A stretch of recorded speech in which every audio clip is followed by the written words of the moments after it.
हो रहा, चलने दीजिए। कम से कम आज होगा मैराथन और कल से कंटिन्यू स्टार्ट करेंगे। जैसे आप आज हम लोग भाग 1 और भाग 2 देख लेते हैं और कल भाग 3 से लेके भाग 6 तक हम लोग देख लेंगे। तो धीरे धीरे याद भी होता जाएगा और मैराथन भी चलते जाएगा। जैसे भाग 1 में आप क्या करेंगे, 1 से 4 तक देखेंगे और भाग 2 में 5 से 11 तक अनुच्छेद देखेंगे। तो जैसे अनुच्छेद आपको अनुच्छेद क्या देखना है, तो अनुच्छेद भाग 1 में 4 अनुच्छेद आता है, 1 2 3 4 को। तो भाग 1 में अनुच्छेद 1 में क्या कहता है कि भारत राज्यों का संघ है, भारत राज्यों का संघ है। इसका मतलब यह है कि भारत से कोई भी राज्य टूटकर अलग नहीं हो सकता है। और दूसरा बात क्या है कि संविधान में कहीं भी संघ शब्द का उल्लेख नहीं है, बल्कि राज्यों का संघ है, इस शब्द का उल्लेख है। तो अभी भारत में 28 को राज्य और 8 को केंद्रशासित प्रदेश है, जिसमें जम्मू कश्मीर वाला पुनर्गठन विधेयक जो है 2019, जम्मू कश्मीर पुनर्गठन विधेयक 2019 जो लोकसभा ने और राज्यसभा ने, तो राज्यसभा ने 5 अगस्त को पारित किया और लोकसभा ने 6 अगस्त को पारित किया है, जो 31 अक्टूबर 2019 ईस्वी को लागू हो गया है। तो इस लागू होने के तहत ही जम्मू कश्मीर का विघटन करके एक जम्मू कश्मीर और एक लद्दाख 2 को केंद्रशासित प्रदेश बनाया गया है। उसी तरह दादर नागर हवेली, दमन और दीव सभी को एक कर दिया गया है। तो उस तरह 8 को केंद्रशासित प्रदेश बन गया है। ठीक, तो भाग 1 में क्या, भारत राज्यों का संघ है, अर्थात इसका मतलब कि भारत के कोई भी राज्य भारत से अलग कर टूटकर अलग नहीं हो सकता है।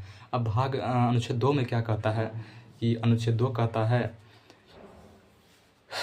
कि विदेशी राज्यों का विलय या नए राज्यों की स्थापना कौन करेगा, संसद करेगा। कौन करेगा, संसद करेगा।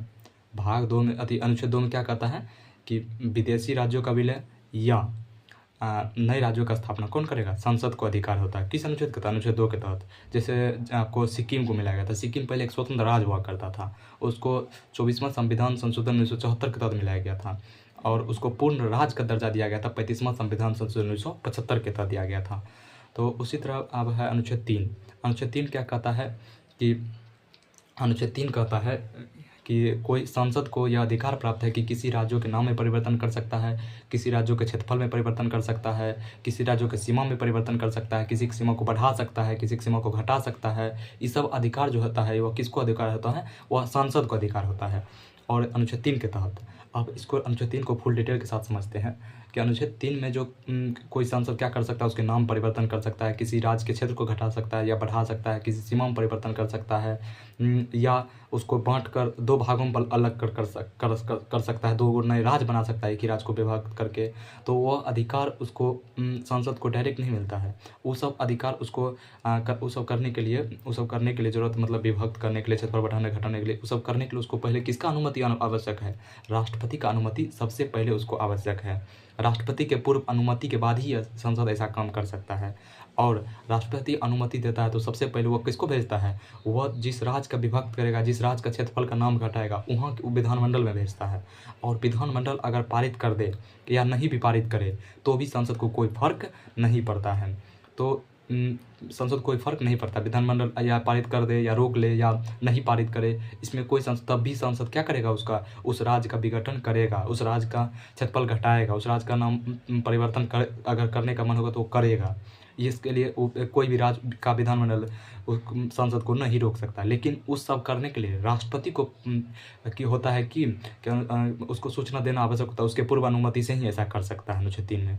तो अनुच्छेद 3 में क्या कहा गया कि अनुच्छेद 3 में कहा गया है कि संसद को अधिकार प्राप्त है कि किसी राज्य के स्तर पर नाम बढ़ा सकता है, घटा सकता है, जोड़ सकता है, नामों में परिवर्तन कर सकता है, उसके सीमा में परिवर्तन कर सकता है, क्षेत्रफल घटा सकता है। ये सब अधिकार जो है वो अनुच्छेद 3 के तहत संसद को अधिकार प्राप्त है। अब अनुच्छेद 4 में क्या कहता है कि अनुच्छेद 2 और 3 जिसमें जो भी संशोधन किए गए हैं वो संशोधन अनुच्छेद 368 के तहत संशोधन नहीं माना जाएगा, वो अनुच्छेद 368 में संशोधन नहीं माना जाएगा।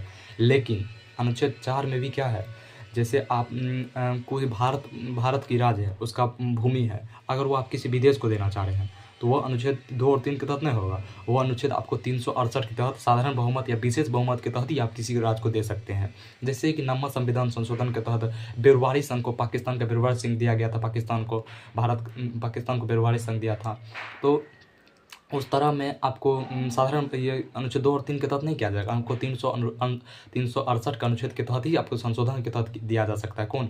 जैसे नववां संविधान संशोधन बेरोजगारी जो दिया गया था, किसी भारत का क्षेत्र दिया गया था किसी विदेशी देश को।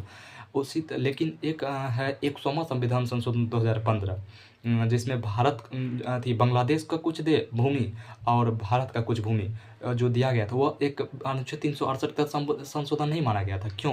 क्योंकि वह जो था राज्यों का मामला जो था, मतलब राज्यों के कुछ मामले को लेकर वो उसको दिया गया था, तो वो एक समझौता किया गया था और वो संसद कर सकते थे, वो संसद का अधिकार था, वो अनुच्छेद 368 के तहत नहीं माना गया था। तो अभी आप लोग देख लिए भाग एक से एक में कितना है? भाग एक में अनुच्छेद 1 से लेकर अनुच्छेद 1 से लेकर 1 से लेकर अनुच्छेद 104 तक है, 1 से 104 तक है। और भाग 2 में 5 से 11 तक है। तो भाग 2 को डिटेल से समझेंगे और भाग बाय भाग वीडियो बनेगा। जैसे भाग 1 का वीडियो अलग बनेगा, भाग 2 का अलग बनेगा, जिससे कोई एग्ज़ाम टाइम आएगा तो आपका जैसे भाग 1 सबको जानते, सबको याद रहता है, तो इसका रिवीजन करने का कोई ज़रूरत नहीं होगा, तो इसको आप स्किप कर दीजिएगा। दूसरे वीडियो आप देख सकते हैं। जैसे इसी तरह इसीलिए भाग अलग टाइप वाइज टाइप बना रहे हैं।